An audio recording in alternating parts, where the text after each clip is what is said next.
I talked earlier about having a macro view about what absenteeism is some basic research.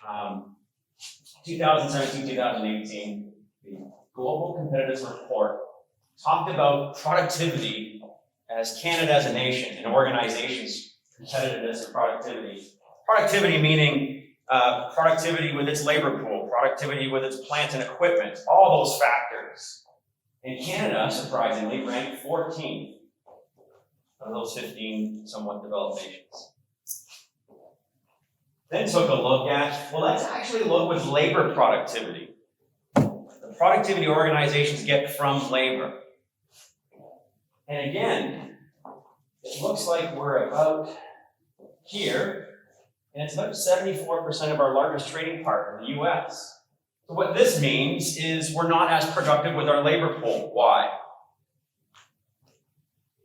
Well, one of those things that determine our productivity in labor is you gotta be at work to be productive. Sometimes, if you read or understood presenteeism, sometimes even when you're at work, you're not productive. But this talks about absenteeism. 3 quick stats. In the UK, absenteeism, a rate to describe the number of days off per employee per year is less than 5. In the US, it's just over 5 at 5.3. Can you read that small font? Or is that, no? I'll read it aloud. But in Canada, for everyone's benefit, and we've got stick figures here, it's supposed to double that number, 9.3 days. Pretty substantial fact when you think of this making us competitive with our labor pool across developed nations.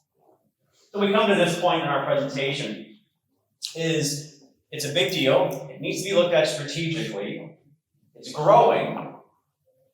That's why a CFO is sitting in front of you today.